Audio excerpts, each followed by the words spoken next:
오늘은 저희가 시편 38편을 통해서 왜 우리를 버려두시는가, 왜 우리를 버려두시는가라는 제목으로 하나님의 말씀 증거하도록 하겠습니다.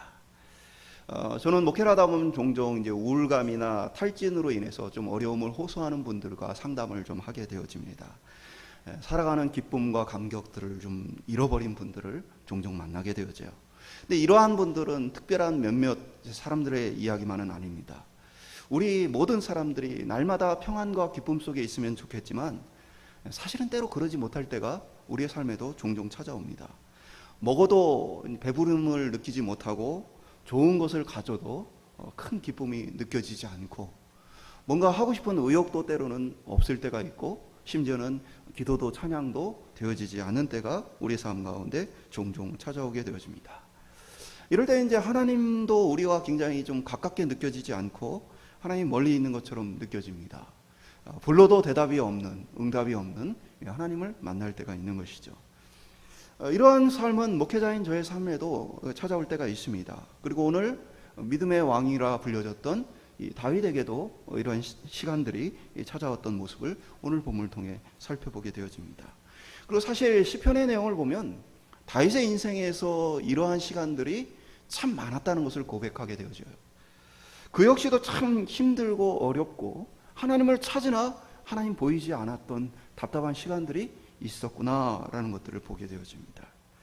오늘 시편은 여호와여 나를 버리지 마소서라는 기도로 시작합니다. 여호와여 나를 버리지 마소서.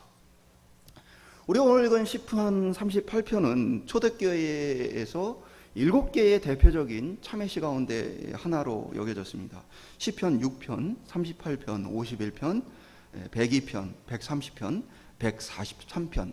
이게 이제 초대교회 시대의 대표적인 참회시 7가지였어요. 가톨릭 교회에서는 이제 죄를 회개해야 하는 데 있어서 이 7개의 참회시를 반복적으로 묵상하고 낭독하는 것을 이렇게 대안으로 제시하기도 했습니다.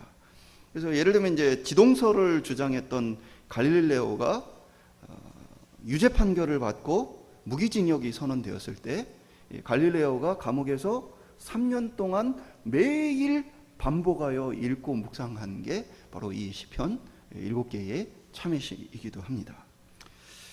오늘 특별히 이제 시편 그중에 38편은 전통적으로는 이제 다윗이 남의 아내 우리아였던 자기 부하의 아내인 바세바를 취한 것으로 인해서 죄책감과 또 마음의 고통을 느끼며 고백한 시로 일반적으로 좀 알려져 있습니다. 다윗은 하나님이 가까이 느껴지지 않았어요. 하나님을 부르짖고 찾지만 하나님을 향해서 왜 나를 버려두시는가 그런 느낌을 가지고 오늘 시편을 고백합니다. 자신이 버려졌다라는 느낌을 받아요. 그래서 하나님 나를 버리지 마십시오라는 간절한 기도를 올려드리게 되어지는 것이죠. 오늘 시편 38편을 통해서 우리 가운데에 종종 우리 죄에 대한 문제들 또 우리 양심에 대한 문제 가운데 하나님께서 우리를 버려두시는 그러한 문제와 관련해서 한번 돌아보기를 원합니다.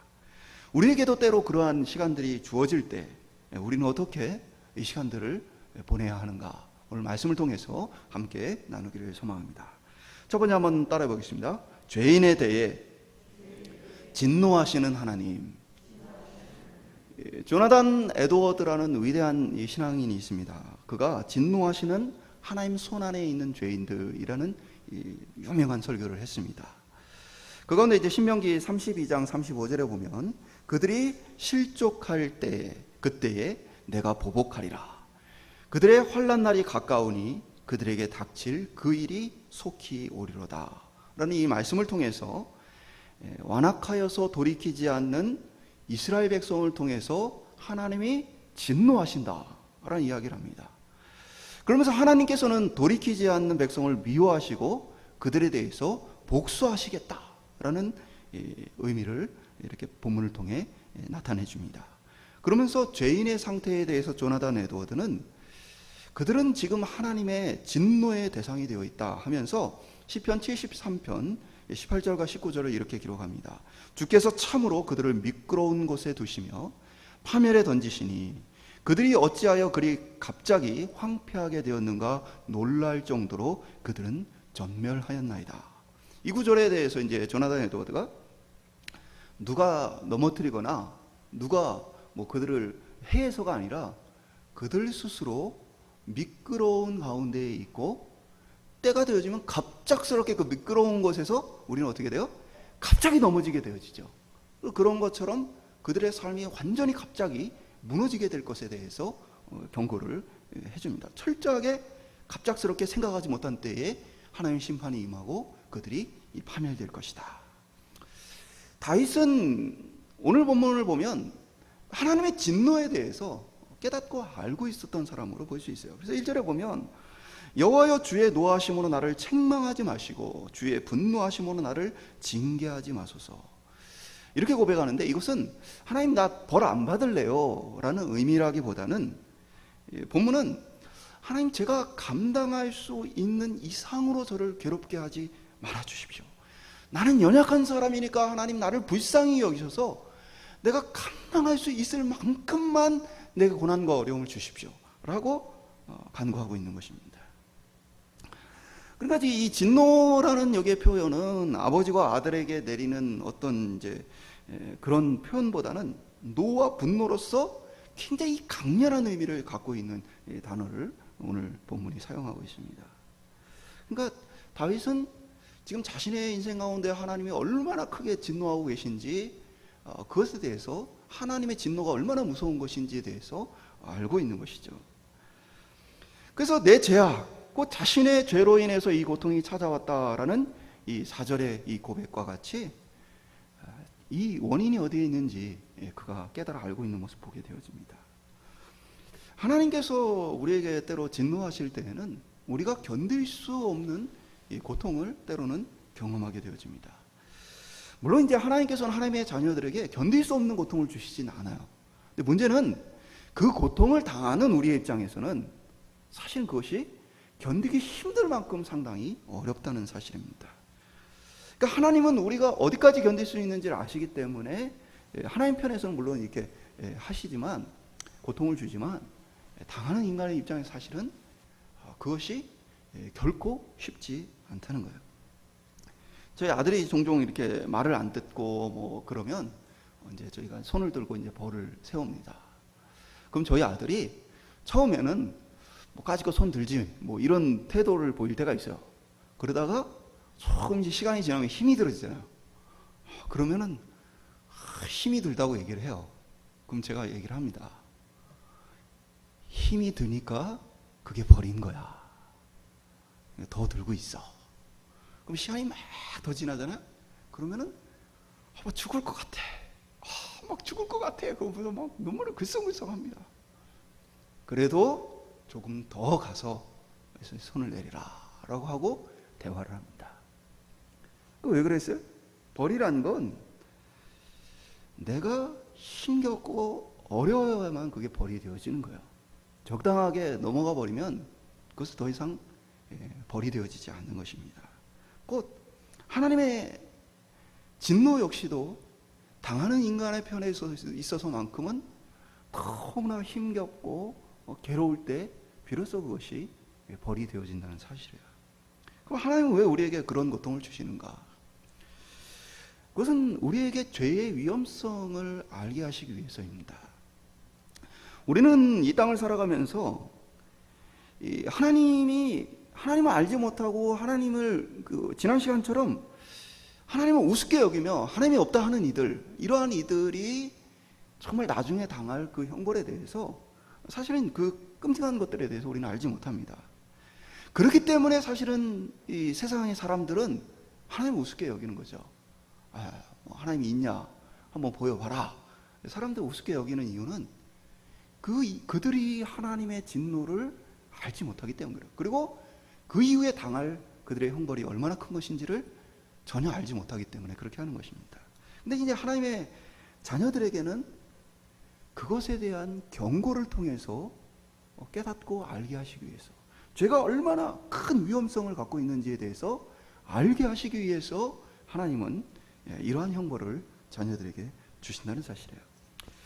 누가복음 16장에 보면은 이제 지옥에 간 부자의 모습이 나옵니다. 24절에 보면 불러 이르되 아버지 아브라함이여 나를 긍휼히 여기사 나사로를 보내어 그 손가락 끝에 물을 찍어 내 혀를 서늘하게 하소서. 내가 이 불꽃 가운데에서 괴로워하나이다.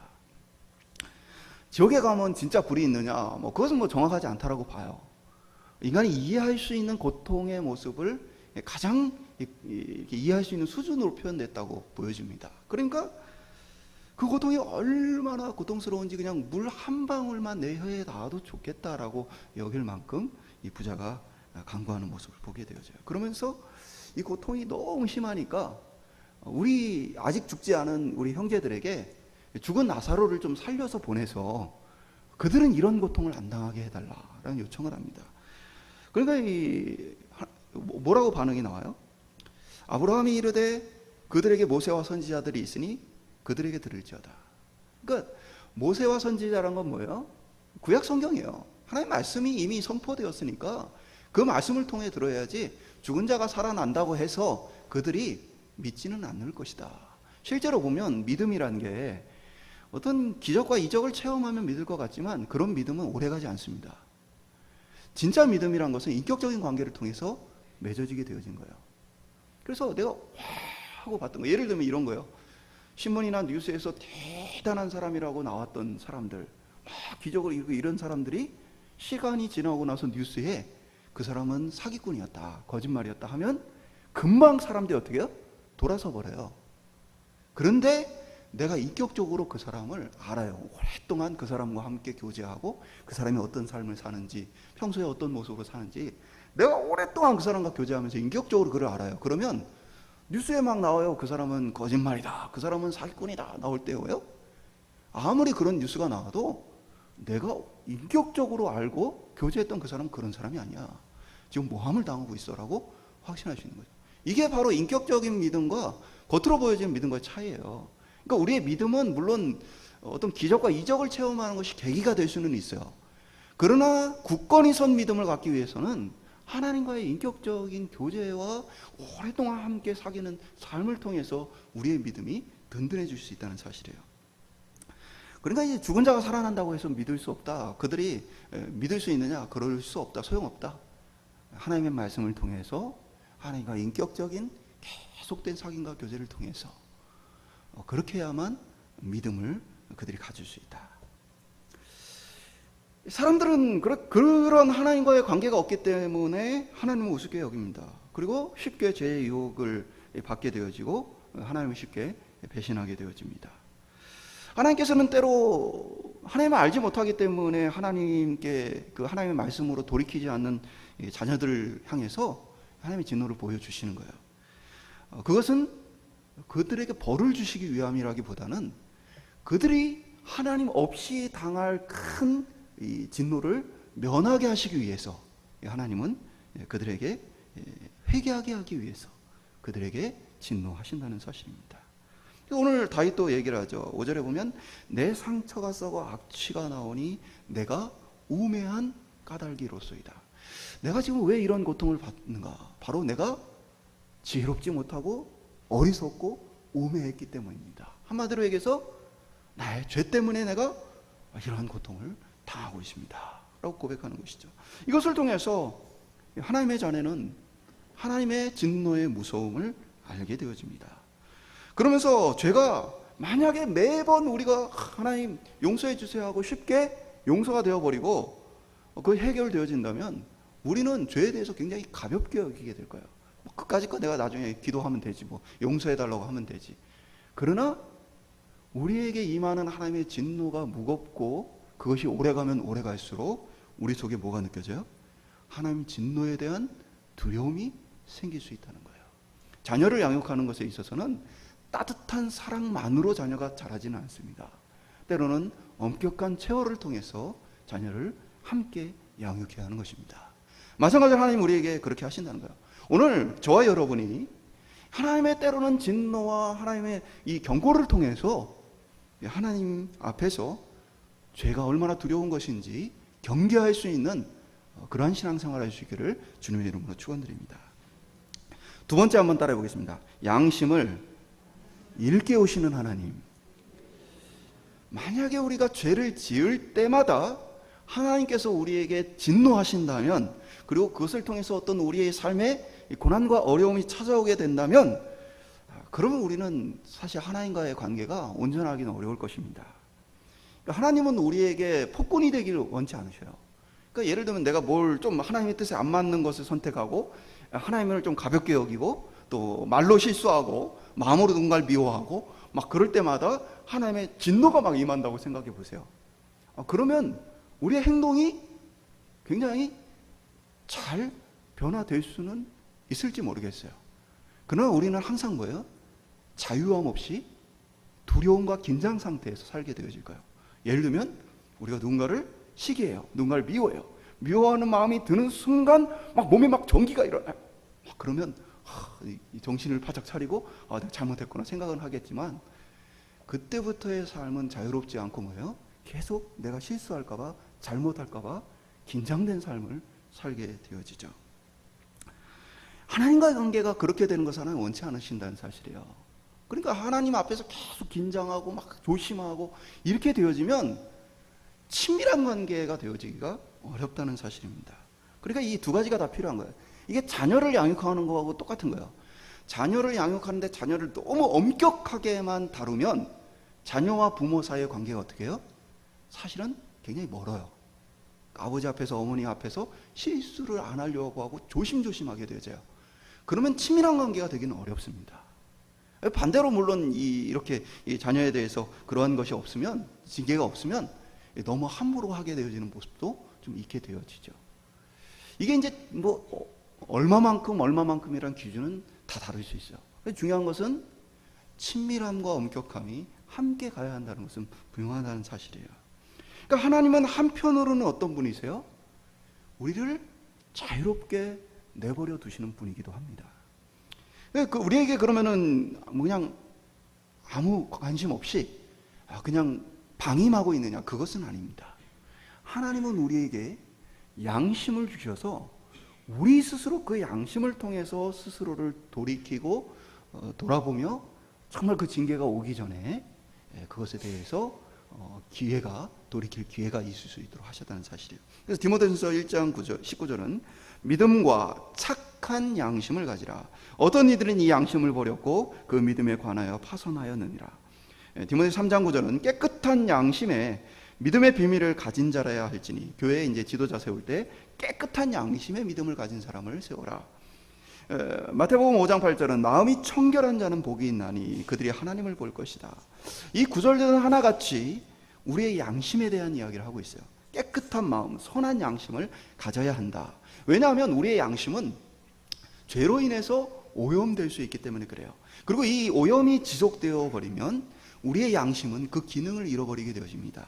성경은 이것이 화인 맞았다라는 표현을 쓰기도 해요. 그래서 우리의 양심이 화인 맞아 버리면, 그러면 그때부터는 뭐예요? 이 기능을 상실해서 양심이 더 이상 우리를 일깨워주지 못하게 되어집니다. 그러니까 죄를 행할 때 거리끼지 않게 되어져요. 불편함이 없어져요. 그리고 하나님에 대해서 이제는 더 이상 어떤 내가 잘못했구나라는 의식을 갖지 않게 되어집니다. 히브리서 9장 14절은 하물며 영원하신 성령으로 말미암아 흠없는 자기를 하나님께 드린 그리스도의 피가 어찌 너희 양심을 죽은 행실에서 깨끗하게 하고 살아계신 하나님을 섬기게 하지 못하겠느냐. 그러니까 우리의 양심이 화인 맞지 않도록 사실은 성령님께서 계속 어떻게 하시는 거예요? 믿음의 사람들에게 그 선한 양심을 가지고 일깨워 준다는 거예요. 그래서 하나님의 징계가 임하기 전에 우리에게 뭐가 있어요? 하나님이, 성령이 선한 양심을 우리에게 호소함으로써 하나님께 돌이킬 기회를 스스로 갖도록 하신다는 것입니다. 믿지 않는 사람들도 양심이 있어요. 그리고 믿지 않는 사람들도 양심으로 말미암아 어느 정도의 죄를 깨닫고 돌이키게 합니다.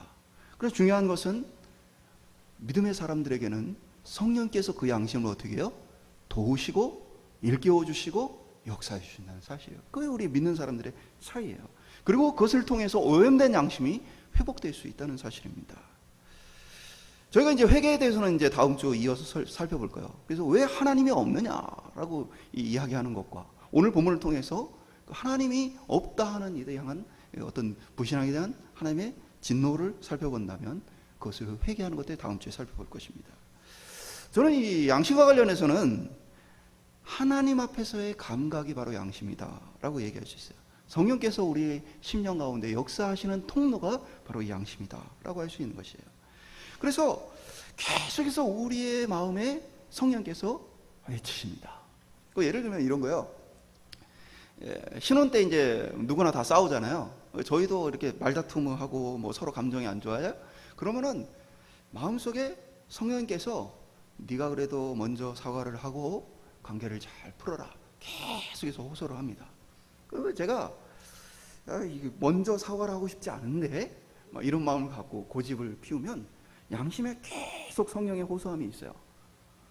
그것에 대해서 사랑으로 먼저 손 내밀어라. 그러면 그 호소함 때문에 뭐예요? 설득이 돼서 알았어요 하고 포기를 하고 가서 사과를 합니다. 그게 뭐예요?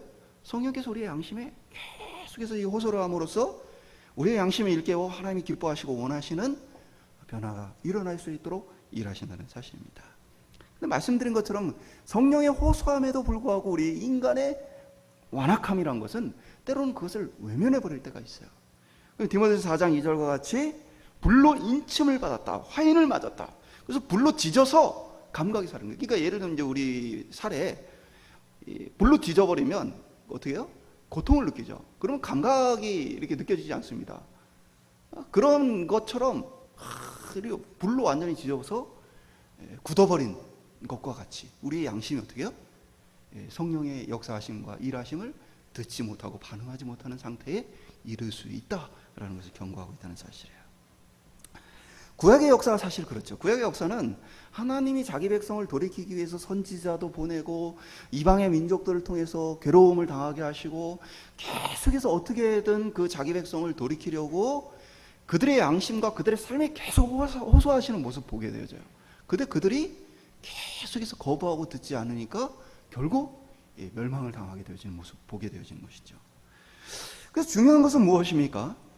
우리의 양심을 통해서 일깨우시는 하나님의 음성, 성령의 음성에 우리가 귀를 기울이고 반응할 수 있어야 한다는 사실입니다. 오늘 저와 여러분이 성령께서 우리의 마음 가운데 감동하시고 역사하실 때 그것에 귀를 기울이고 그것에 설득하실 때 우리의 마음을 열 수 있는 저와 여러분 될 수 있기를 축원드립니다. 마지막으로 한번 따라해 보겠습니다. 왜 버려두시는가? 다윗은 오늘 나를 버리지 마소서, 나를 멀리하지 마소서라는 고백을 하죠. 그러니까 하나님을 지금 다시 찾고 있잖아요. 하나님을 부르짖고 있어요. 그런데 하나님이 지금 뭐예요? 나는 하나님을 부르는데 하나님 나한테 지금 가까이 있지 않아요. 그리고 심지어는 나를 만나주지 않는 느낌이에요. 그러니까 나를 버리지 마소서라는 이야기 지금 하고 있는 것이죠. 그러니까 하나님을 경험하지 못해요. 나를 도우소서, 속히 나를 도우소서, 나의 구원자여 하고 우리 22절 마지막에 그렇게 부르짖는 모습을 통해서 보면 사실은 하나님이 지금 나를 만나주신다는 느낌을 갖지 못하고 있는 것이죠. 하나님께서 진노와 고통 가운데 있는 우리를 때로는 버려두시는 그러한 모습을 경험하게 되어집니다. 하나님을 찾지만, 하나님을 구하지만, 그러나 하나님이 가까이 계시지 않는 것과 같은 시간들을 봐요. 하나님 버려둔 것과 같은 시간을 갖게 되어집니다. 이때 이제 우리의 편에서 이런저런 노력을 다 해보는데 그 노력들이 다 막혀버려요. 그러니까 하나님이 나를 진짜 버리셨나라는 생각이 들 정도의 상황이 되어지면 이미 인간적인 수단과 방법은 다 써본 거예요. 근데 이제 해결이 안 되는 거예요. 그러면서 이제 하나님께 기도를 하는데도 기도의 응답이 없는 상태에 이르게 됐을 때 비로소 뭘 느끼는 거예요? 아, 내가 하나님께 버려졌나? 하나님 나를 이제 버리셨나? 그 순간이 이제 찾아오게 되어지는 것이죠. 그러니까 다윈 역시도 어떻게 했어요? 밧세바를 범하고 나서 나름대로 그것을 해결하기 위해서 인간적인 돌파구를 마련하죠. 그래서 밧세바가 임신을 하니까 전쟁터에 나가 있는 남편은 우리아를 불러들입니다. 그래서 그러면 전쟁터에서 남편이 이제 아내와 잠을 자고 나면 앞으로 태어날 아이는 뭐 지금처럼 뭐 유전자 검사를 할 수 있고 뭐 그런 게 아니니까 우리아가 자기 자식인 줄 알 거라고 생각한 거죠. 그래서 적당하게 넘어갈 거라고 다시 여겼던 거예요. 근데 결과는 어떻게 합니까? 우리아가 너무 충성스러운 사람이니까 어떻게 해요? 지금 내 전우들이 전장에서 피를 흘리며 죽어가는데 내가 비록 왕의 명령을 받아서 어떻게 보면 휴가를 얻어 집에 돌아왔지만 어떻게 내가 아내하고 편안하게 지낼 수 있겠느냐 하면서 아내와 동침하지 않습니다. 그러면서 자기 전우들을 위해 의리를 지키겠다 딱 하고 있는 거예요. 그러니까 다윗의 편에서는 미치고 환장하겠죠. 불러가지고 적당하게 이렇게 넘어가려고 했더니 넘어갈 수 있는 상황이 안 만들어지는 거예요. 결국에는 다윗이 우리아를 죽도록 합니다. 그래서 상대의 성에 붙어서 꼭 붙어가지고 전쟁을 하도록 명령을 내려놓고는 어떻게 해요? 군대를 뒤로 물립니다. 그리고 우리아가 상대에게 붙어있는 그곳에서 죽임을 당하도록 만듭니다. 그러니까 한편으로 뭡니까? 겉으로 보기에는 전쟁을 하다 죽인 것처럼 어떻게 해요? 인간적인 모략을 쓴 게 다윗의 모습이죠. 하나님 아시죠? 그것에 대해서. 나중에 이제 책망을 하시죠. 그러니까 이제 다윗의 편에서는 이 문제를 해결하려고 인간적인 수단과 방법은 다 동원해 봤어요. 근데 어떻게 한 거예요? 막혀버린 거예요. 실패했어요. 하나님이 그것에 대해서 책임을 물으십니다. 숨을 곳이 없어요. 하나님 앞에 매달리지만 이제는 하나님의 응답이 없어요. 여러분, 회개도요, 시간과 때를 놓치면 즉각적인 응답 받기가 쉽지 않습니다. 그럼 우리는 이 질문을 던져야죠. 회개를 하는데도 왜 하나님이 안 들어주느냐라는 것이죠. 회개를 하는데도 왜 하나님이 안 들어주시냐는 거예요. 여러분, 이것도 기억해야 돼요. 회개를 한다고 하나님이 바로 용서해 주시는 게 아니에요. 다윗이 오늘 이 기도를 하고 있는데 마지막까지도 뭡니까? 속히 나를 도우소서. 안 도와주고 있는 거예요, 하나님이. 왜 그렇습니까? 그것은 바로 버려둠을 통해서 자신이 어떤 존재를 철저하게 깨닫게 하시는 하나님의 역사예요. 내가 회개하면 용서가 되어진다. 금방 해결이 되어질 거다. 인간이 이렇게 생각하는 순간 인간은 뭐예요? 하나님 우습게 여기게 되어집니다. 어차피 내가 회개하면 용서해 줄 건데 그러면 죄 짓는 게 쉬워져요. 그러니까 하나님의 응답을 안 해버리세요. 그러니까 저는 한편으로 이 연애에서 하나님 밀당의 고수 같아요. 그러니까 연애할 때 상대가 너무 가벼워지잖아요. 그러면요, 상대에 대한 존귀함과 귀한 가치가 뭐예요? 여겨지지 않아요. 그래서 제가 종종 이 청년들을 가르칠 때 그 여자애들 중에서 이제 그 연애를 정말 못하다가 누군가를 드디어 사귀게 된 애들이 있잖아요. 그럼 제가 꼭 당부를 해요. 좀 비싸게 굴어라. 그러니까 이 사귀어주는 것만 해도 감사해서 그냥 이렇게 이렇게 섬겨주면 그게 당연한 줄 알고 상대를 가볍게 여겨요. 그래서 한편으로는 밀당이 필요해요, 연애에는. 그래야 서로의 가치가 존귀하고 서로의 가치가 귀하게 여겨지는 것이죠. 그러니까 하나님이 한편으로 우리가 언제든 회개하면 언제든지 들어주는 하나님이다라고 여겨버리면 인간은 하나님을 가볍게 여겨버려요. 죄를 우습게 여겨버려요. 언제든지 내가 회개하면 들어줄 텐데 라고 생각해요. 그러나 기도를 하고 회개를 하고 애원을 하고 부르짖음에도 불구하고 뭐예요? 들어주지 않으면 그때는 심각함을 깨닫게 되어지는 것입니다. 그러니까 제가 종종 이렇게 가르쳤던 청년들 중에서도 이게 데이트 폭력에 시달리는 아이들이 있어요. 아이들이 얘기를 합니다. 만났는데 너무너무 잘해주고 좋은 사람인데 어느 날부터 이제 폭력을 이제 행사를 한다. 이 폭력이라는 게 처음부터 아주 강한 수준의 폭력이 오는 게 아니에요. 가벼운 수준의 폭력이 오고 그 이후부터 이 폭력의 강도가 점점 높아집니다. 제가 그러니까 대부분은 사실은 이런 폭력을 당할 때에 가벼운 정도의 폭력을 당하고 상담으로 오는 친구는 많지는 않아요. 그건 지혜로운 건데 사실 사람이 그렇게 지혜롭지 못해요. 그러니까 대부분은 아주 심각한 수준의 폭력을 이 상황이 왔을 때 얘기해요. 그러면 저는 그냥 100% 그냥 헤어지라고 합니다. 이거는 이제는 돌이키기가 어렵다. 그 친구가 아무리 우리의 생각에는 데이트 폭력을 그렇게 당하는데도 왜 사귀느냐고 생각하시죠?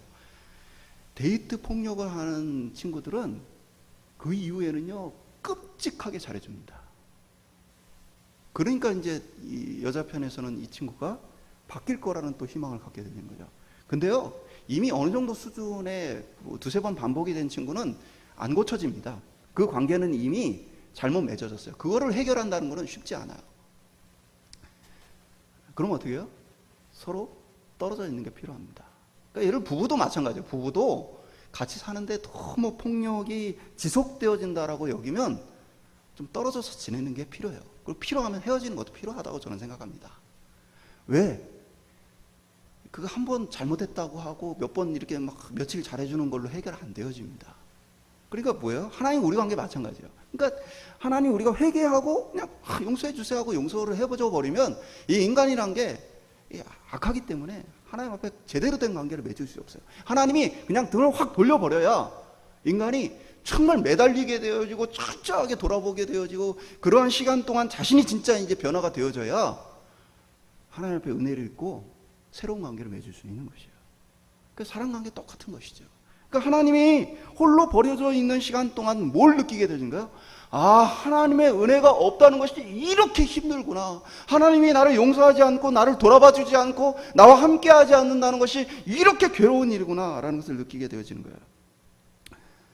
누가복음 15장에 나타나 있는 이 아버지를 떠난 두 아들, 하나는 마음으로 떠나고 하나는 몸으로 떠났죠. 잃어버린 두 아들의 비유를 보면 둘째 아들이 느끼는 게 뭐예요? 아버지를 떠나봤더니 자신에게 먹을 것 주는 사람도 없어요. 여러 가지 세상의 논리로 보면 너무너무 고난이 있고 어려움이 있는데 아버지 집에 있을 때는 그 전까지는 내가 아주 당연하게 누리던 것들이었는데 나중에야 뭘 느껴요? 아버지가 나를 사랑하고 은혜로 나를 돌아봐줬구나, 나를 참아주고 인내해주고 나를 사랑해줬구나라는 것을 뒤늦게 깊이 있게 깨닫게 되잖아요. 그러니까 이 하나님과 떨어져 있는 시간, 하나님이 응답하지 않는 이 시간 동안 사람은 뭘 느껴요? 반대로 하나님의 은혜와 하나님 관계에 대한 소중함을 느끼고 깨닫게 되어져 있어요. 그래서 하나님은 우리가 철저한 회개와 은혜를 깊이 있게 깨달을 때까지 우리를 돌아봐 주지 않을 때가 있어요. 버려두실 때가 있어요. 이게 제가 말씀드린 것처럼 똑같아요. 저희 아들이 손을 들고 있다가 힘들면 아빠 힘들어요, 잘못했어요 딱 하잖아요. 그럼 그 자리에서 끝나는 게 아니고 뭐예요? 더 시간이 길어지는 것처럼 우리 편에서는 하나님 이만큼이면 됐어요, 하나님 이만큼이면 나 정말 너무 잘못했어요, 하나님도 이만큼이면 저 정말 회개할게요 하는 순간이 우리 편에서는 다 된 것 같지만 하나님 편에서는 아직 안 됐기 때문에 하나님의 응답이 없는 거예요. 그러나 우리가 잊지 말고 기억해야 될 게 있어요. 시편 94편 14절에 보면 여호와께서는 자기 백성을 버리지 아니하시며 자기의 소유를 외면하지 아니하시리로다. 분명한 것은 어떤 약속이 있어요? 자기 자녀를 버린다 안 버린다? 안 버린다. 그러니까 우리 편에서는 하나님 왜 나를 버리셨어요? 아직 내 안에 변화의 때가 되지 않았고 내가 더 절실히 느껴야 하기 때문에 하나님이 응답하시지 않을 뿐이지 하나님이 완전히 우리를 버린 것은 아니에요. 그러니까 이 말씀은 뭐라는 거예요? 우리가 포기하지 않고 그 은혜를 구하고 하나님 앞에 나아가면 뭐예요? 반드시 회복이 있다는 사실입니다. 하나님은 진정한 관계의 회복과 진정한 우리의 변화를 위해서 잠시 우리를 내버려 두실 뿐이지 우리를 결코 버리지 않는다는 사실이에요. 오늘 이 말씀을 통해서 우리가 하나님 앞에 은혜를 구할 수 있게 소망합니다. 어떤 분들은 종종 그런 얘기를 해요. 제가 하나님을 찾는데요, 구하는데요, 참 하나님께 매달리는데요, 하나님 응답이 없어요. 혹시 하나님 나를 버린 게 아닐까요? 나는 혹시 선택받지 못하고 구원받지 못한 사람은 아닐까요? 저는 한 가지 이런 얘기를 드립니다. 성경에 단 한 명도 하나님을 포기하지 않고 끝까지 부르짖는데도 불구하고 하나님 버린 사람은 단 한 명도 없습니다. 단 한 명도 없어요. 그래서 오늘 우리 편에서 무엇입니까?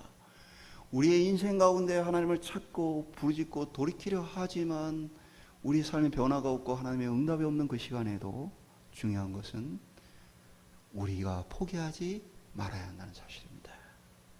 포기하지 않고 하나님 앞에 계속해서 나가게 되어지면 반드시 하나님의 회복이 우리의 삶에 있다는 사실입니다. 말씀 맺도록 하겠습니다. 혹시 우리의 삶의 내면의 만족과 기쁨을 빼앗길 때가 있는가? 아니면 지금 내 양심에 호소하시는 하나님의 음성 가운데 내가 괴로워할 때가 있는가? 하나님은 내게 말씀하시는데 계속해서 내가 그걸 거부하며 혹시 외면하고 있지는 않는가? 오늘 이 시간 속에서 우리의 삶을 좀 돌이켜보면서 나보다 나를 더 잘 아시는 하나님께서 우리를 지금 찾고 계시다는 이 사실을 기억할 수 있기를 소망합니다. 그리고 내가 지금 간구하고 기도하고 있는데도 불구하고 회복하지 못하고 있는 모습을 볼 때 부모가 자식을 얼마나 사랑하는지를 돌아봤으면 좋겠습니다. 자식이 부모 사랑하는 것과 비교할 수 없을 만큼 부모는 자식을 더 사랑합니다. 제가 말씀을 드렸잖아요. 자식이 아프면 어떻게 해야 살릴 수 있습니까? 이렇게 물어요. 부모가 아프면 언제까지 사실 수 있습니까? 이 똑같은 사랑의 마음이에요. 근데 이 차이예요. 자식은 어떻게든 살려야 되겠다는 마음이고 부모는 얼마 남지 않은 시간이라도 좀 더 잘해드려야 되겠다는 마음. 이 마음의 태도의 이 차이가요. 부모와 자식의 사랑의 차이예요. 우리가 하나님 사랑하는 것보다 하나님이 우리를 깊게 사랑하신다는 이 사실을 기억해야 돼요. 그러면 우리는 포기하지 않고 하나님을 찾을 수 있어요. 오늘 저와 여러분이 때로 우리의 삶 가운데 하나님께 버려졌다라는 생각이 들 만큼 힘겨운 순간이 찾아온다 할지라도 오늘 이 말씀을 기억하면서 하나님을 찾고 구하기를 멈추지 않기를 소망합니다. 그리고 우리 속에서 하나님과 더 좋은 관계와 더 깊은 친밀한 관계가 생겨날 수 있기를 소망합니다. 인격적으로 하나님을 만나고 경험하는 일들은 바로 이러한 일들 통해 일어나게 되어집니다. 우리가 매일 하나님 안에서 매일 기쁘고 매일 즐겁고 매일 만족한다면 사실은 그 관계는 깊은 관계가 되어질 수 없어요. 깊은 인격적인 관계란 힘들고 어려운 것도 겪고 때로는 정말 괴로운 시간들도 견뎌내는 것입니다. 사랑은 그러면서 깊어지는 거야. 젊은이들이 사랑할 때요, 서로 좋아하는 이유가 있어요. 외모가 마음에 들어서, 성격이 마음에 들어서 뭐 이런저런 이유들을 가지고 서로를 좋아합니다. 그러나 한번 오래 살아보세요. 그 어떻게 됩니까? 멋있던 외모가 변합니다. 머리가 빠지고 이렇게 주름이 생기고 또 이렇게 뭐 강건했던 육체가 별 볼 일 없어져요. 물건도 못 들고 이제 업어줘 하는 얘기도 할 수 없어요. 내가 업어줘야 될 것 같은 순간이 와요, 이제. 그러니까 내가 사랑했던 이유가요, 사실은 시간이 지남에 따라 다 사라져 버리는 거예요. 근데 우리의 사랑은 어때요? 더 깊어집니다. 왜 그래요? 인격적으로 함께 살면서 사랑의 수준이 달라졌기 때문이에요. 과거에는 이래서 사랑하고 저래서 사랑했지만 인격적인 사귐의 관계, 싸우기도 하고 다투기도 하고 이랬던 많은 시간 속에 인격적인 사랑이 되어지면 이제는 이유가 필요 없는 사랑이 되어지는 거예요. 오늘 저와 여러분이 하나님이 때로는 우리를 버려두는 이유가 어디 있어요? 바로 이 인격적인 깊은 사랑을 위해서요. 하나님 나를 버린 것이 나를 미워해서나 나를 싫어해서가 아니라는 사실. 오늘 참된 사랑의 관계로 우리를 부르시는 하나님 앞에 어떤 상황과 어떤 형편에서도 포기하지 않고 하나님에 대한 신뢰를 가지고 하나님과의 관계 회복을 위해서 하나님 앞에 나아갈 수 있는 저와 여러분 될 수 있기를 주님의 이름으로 간절히 축원드립니다.